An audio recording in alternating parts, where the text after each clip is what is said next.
Assalamualaikum dear friends, students, learners, welcome to my YouTube channel. Today we are going to learn about present perfect simple. Simple present, simple past, simple future पढ़ लिया था, फिर continuous tenses पढ़ लिए थे, अब हम perfect tenses पढ़ेंगे. तो ये perfect simple है, present perfect simple और the present perfect tense, कोई भी आप नाम कह सकते हैं. Definition है the form of a verb that expresses an action done in a time period up to the present. कोई भी एक्शन हो वो कोई भी किसी मखसूस टाइम में किया गया हो जो प्रेजेंट तक वो हो. A verb form made with have, has, past participle. कोई भी वर्ब फॉर्म हो जिसके साथ आप हैव और हैज़ लगाएंगे और पास्ट पार्टिसिपल जिसको थर्ड फॉर्म बोलते हैं, प्रेजेंट पार्टिसिपल जिसको इंग फॉर्म बोलते हैं, पास्ट पार्टिसिपल जिसको थर्ड फॉर्म बोलते हैं. तो ये ग्रामेटिकल नेम है. उसके बाद है we use the present perfect specially to say that a finished action और event is connected with the present in some way. If we say that something has happened, we are thinking about the past and the present at the same time. इसके साथ जो है ना वो हम have और has इसके verbs हैं जो लगाएंगे मेन वर्ब का थर्ड फॉर्म या पास्ट पार्टिसिपल यूज़ करेंगे. अफर्मेटिव सेंटेंस बनाने के लिए सब्जेक्ट हम लेंगे, फिर हेल्पिंग वर्ब हैव या हैज़ यूज़ करेंगे, फिर मेन वर्ब का थर्ड फॉर्म यूज़ करेंगे और फिर ऑब्जेक्ट यूज़ करेंगे. जैसे I have completed my new book, मैं अपना नया बुक कंप्लीट कर चुका हूँ. तो ये प्रेजेंट परफेक्ट टेंस हो गया. नेगेटिव सेंटेंस बनाने के लिए आपको चाहिए subject plus helping verb have और has plus not plus main verb का पास्ट पार्टिसिपल और प्लस ऑब्जेक्ट. जैसे they have not invited you, उन्होंने आपको इनवाइट नहीं किया है. तो ये नेगेटिव. इंट्रोगेटिव के लिए हैव हैज़ हेल्पिंग वर्ब है plus subject plus main verb third form plus object plus question mark. Has she operated the computer, क्या वो कंप्यूटर चलाती है. और इंट्रोगेटिव नेगेटिव के लिए हैव हैज़ हेल्पिंग वर्ब है plus subject plus not plus main verb third form plus object plus question mark. Has Habib not failed in the exams. तो ये इनके फॉर्मेशंस हैं सेंटेंसेस बनाने के लिए. अब प्रेजेंट परफेक्ट टेंस का कुछ यूज़ है, उसकी कुछ मीनिंग है जो हम यूज़ करेंगे. With just it shows a recently completed action, कोई भी का एक्शन कोई भी काम जो आपका बिल्कुल रिसेंटली कंप्लीट हुआ हो. जैसे he has just gone out, ये अभी भी बाहर गया है, बिल्कुल अभी. तो ये बिल्कुल अभी जो आपका एक्शन कंप्लीट हुआ हो उसके लिए यूज़ कर सकते हैं. Note it means he went out a few minutes ago. उसके बाद है it expresses an action completed in past but the time is not known. कोई भी एक्शन जो माजी में भले कंप्लीट हो चुका है मगर उसमें टाइम नहीं है. जैसे I have read vocabulary book, मैं वोकेबलरी बुक पढ़ चुका हूँ. इसमें क्या है, the time is not shown. I may have read the book 10 years अगो और ओनली येस्टरडे. टाइम इसमें मेंशन नहीं है. उसके बाद है shows an action that completed sometimes in past and may occur again. कोई भी एक्शन हो जो माजी में कंप्लीट हो चुका है और क्या पता वो दोबारा हो. जैसे Ishtiyaq has written a number of short stories, Ishtiyaq ने काफ़ी शॉर्ट स्टोरीज लिखी हैं और क्या पता वो आगे भी जाके लिखे. He may write more as he is still alive and can right.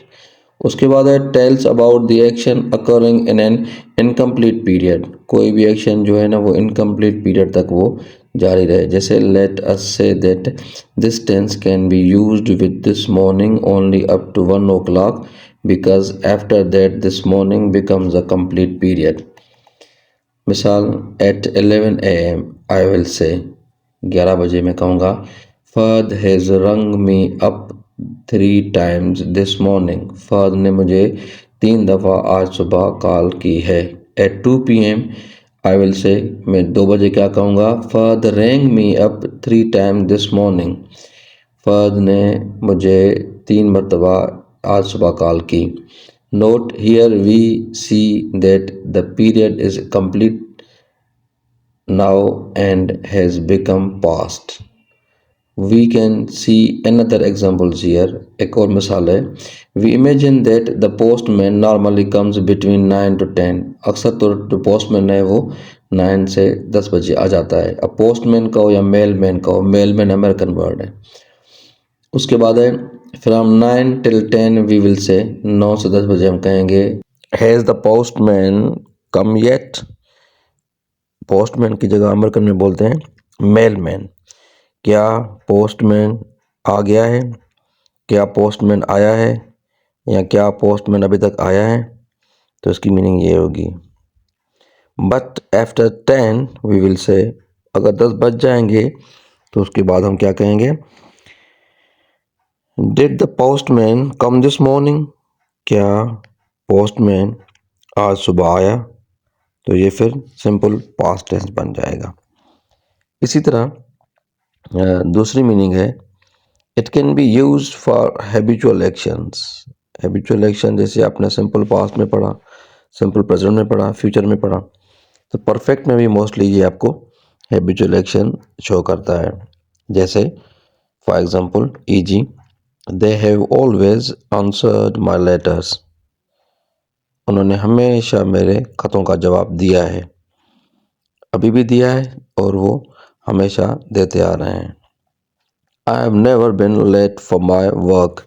मैं अपने काम से कभी भी लेट नहीं हुआ, मतलब जब भी मैं ड्यूटी पे आता हूँ हमेशा टाइम पे आता हूँ। ड्यूटी पे, काम पे मुझे कभी भी लेट नहीं हुई। आज भी मैं टाइम पे आया हूँ और हमेशा मैं आता ही आया हूँ। तो ये हैबिट हो गई किसी की कि वो जब भी खत लिखो तो वो टाइम पे या हमेशा जवाब दे देता है। जब भी वो काम पे आता है तो अपने टाइम पे आ जाता है। उसके बाद है it indicates an action which loss through out an incomplete period. काफ़ी लोग पढ़ते हैं अनकम्प्लीट, तो ये अनकम्प्लीट कोई वर्ड ही नहीं है, इनकम्प्लीट ही होता है। He has been in the army for 2 years। ये आर्मी में 2 साल तक रहा है। अब it indicates an action which last throughout an incomplete period, मतलब कोई भी पीरियड हो हमेशा मुकम्मल ही नहीं हुआ, हमेशा इनकम्प्लीट ही रहा है। तो जैसे ये आर्मी में 2 साल तक रहा है। Note it shows that he is still in the army, the period is incomplete, मतलब वो अभी तक आर्मी में है मगर पीरियड जो है वो इनकम्प्लीट है, कि 2 साल तक मुझे उससे जो पता है वो उसका 2 साल का बता रहा है। तो ये 2 साल तक आर्मी में है। अब उससे आगे कितना रहेगा, कब तक रहेगा वो पता नहीं, मगर इसको आर्मी में रहते हुए 2 साल हो गए हैं। तो ये इसकी मीनिंग हो जाएगी। उसके बाद है the action that finishes at the time of speaking can be expressed. कोई भी एक्शन हो, कोई भी अमल हो, उसी दौरान, बोलने के दौरान पूरा हो गया हो, और उसमें जो टाइम ऑफ स्पीकिंग है वो आप शो कर सकते हैं। जैसे तदीन ऑन मीटिंग मदिहा, तदीन मदिहा से मुलाकात कर रही है। तो आई have not seen you for ages. काफ़ी सालों से या काफ़ी टाइम से मैंने आपको नहीं देखा, मैं आपसे नहीं मिली हूँ। The room has not been clean for months but we are cleaning it now. अब पहले सेंटेंस में क्या है कि I have not seen you for ages, काफ़ी सालों से मैं आपसे नहीं मिली हूँ मगर अब मिल गई। तो वो उसी दौरान आपका जो टाइम ऑफ स्पीकिंग है उसी दौरान आपका एक्शन जो है वो पूरा हो गया, पहले वो नहीं मिले थे। अभी the room has not been clean for months, महीनों से रूम को किसी ने साफ़ ही नहीं किया है मगर अब जो है वो साफ़ हो गया। तो वो जो ना करने वाला काम था वो अभी पूरा हो गया। उसके बाद it expresses an action that is still continuing. कोई भी एक्शन जो आपका अभी तक जारी है तो वो भी प्रेजेंट परफेक्ट टेंस शो करता है। जैसे I have worked here for 3 years means I am still working here. मैं यहाँ पे 3 साल से काम कर रहा हूँ या कर चुका हूँ, मतलब मुझे यहाँ पे काम करते हुए 3 साल हो गए हैं और अभी तक कर रहा हूँ। उसके बाद है the present perfect is often used in newspaper and broadcast to introduce an action which will be then described in the simple past। जैसा कि 80,000 rupees worth of jewelry has been stolen from the one jewelers. The thieves broke into the shop. अब ये headline में present perfect tense में आ गया, उसके बाद simple tense में कि भाई 80,000 रुपीज वर्थ ज्वेलरी, 80,000 रुपए की जो ज्वेलरी है, सोना है, वो has been stolen from the one jewellers, the one jewellers के शॉप से चोरी कर लिए गए हैं। The thieves broke into the shop, जो चोर हैं वो दुकान में घुस गए। ब्रोक इनटू मतलब तोड़ के, या अंदर जब घुस जाते हैं किसी जगह को, मकान को तोड़ के, तो उसको उसके लिए हम यूज़ करते हैं फ्रेजल वर्ब ब्रेक इनटू। तो ये था प्रेजेंट परफेक्ट टेंस का यूज़। अब इंशाल्लाह आगे अगले टॉपिक में हम पढ़ेंगे पास्ट परफेक्ट टेंस का यूज़। इसके साथ साथ कुछ और यूजेज हैं जो इसमें मेन होते हैं सिंस एंड फॉर के। For and since with perfect tenses, ये मोस्टली परफेक्ट टेंसेज के साथ यूज़ होते हैं। द डिफरेंस, इसमें डिफरेंस क्या है कि फॉर कहाँ यूज़ होगा और सिंस कहाँ यूज़ होगा। ये बहुत अहम टॉपिक है, मोस्टली काफ़ी एग्जाम्स वगैरह में ये काफ़ी इनके सवाल आते हैं। Note, for and since can both be used with a present perfect to talk about duration up to the present. कोई भी ड्यूरेशन हो जो माजी से आपका काम शुरू हो और अभी तक हो, तो उसमें हम for या since यूज़ करेंगे। जैसे they are not the same, वो सेम तो नहीं है क्योंकि for का जो यूज़ है वो डिफरेंट है और since का यूज़ जो है वो डिफरेंट है। for प्लस पीरियड, फॉर जो है वो पीरियड ऑफ टाइम शो करता है कि कितना। जैसे I have known her for 3 years, अब 3 साल का इसने टाइम शो किया, मैं इसको 3 सालों से जानता हूँ। अब 3 सिर्फ साल, अब कब से है कब तक है ये इसमें नहीं है, स्टार्टिंग पॉइंट नहीं है, सिर्फ पीरियड ऑफ टाइम है। जैसे it has been raining for weeks, हफ्तों से बारिश हो रही है। अब हफ्तों से, अब हफ्तों से ये इसका सिर्फ पीरियड ऑफ टाइम है। अब स्टार्टिंग पॉइंट कब से शुरू है वो इसमें नहीं है, वो फिर हम सिंस में यूज़ करते हैं। जैसे कि सिंस प्लस स्टार्टिंग पॉइंट, कोई भी काम अब कब से शुरू है आपको उसका पता है कि, तो उसमें आप सिंस यूज़ करेंगे। जैसे I have known her since Tuesday, मैं इसको मंगल से जानता हूँ। अब सिंस ट्यूसडे, ट्यूसडे इसकी स्टार्टिंग पॉइंट है। पहले सेंटेंस क्या था, I have known her for 3 days, अब 3 days 3 दिन, उसमें 3 दिन का टाइम था। अब सिंस ट्यूसडे, इसमें जो है वो सिंस ट्यूसडे आपको स्टार्टिंग पॉइंट दे रहा है। उसके बाद है it has been raining since the beginning of the month, जब से ये महीना शुरू हुआ है तब से बारिश हो रही है। ऊपर क्या था, it has been raining for weeks, अब हफ्तों से, अब यहाँ बता रहा है कि महीने की शुरुआत से।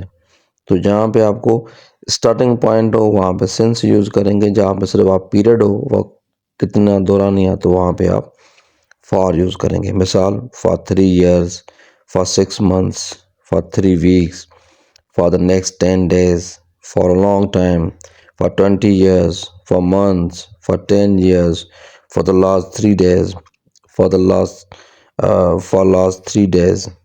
फॉर द लास्ट भी लगाएंगे तो फॉर लगेगा, सिर्फ लास्ट लगाएंगे तो भी फॉर लगेगा। फॉर एन आवर, 1 घंटे से, अब इसमें आर है सिर्फ 1 घंटे से। अभी जब 1 o'clock, 2 o'clock, 3 o'clock लगाएं तो फिर सिंस लगाएंगे। जैसा कि since 1980, since Eid ul Fitr, since your marriage, since last Sunday, since father's illness, since Monday, since January, since lunch, since leaving school. तो ये यूज़ है थोड़ा सिंस और फॉर का, जो हम मोस्टली परफेक्ट टेंसेस में यूज़ करते हैं। तो kindly like, share and subscribe my channel for further tenses and other grammatical videos, please. Thank you.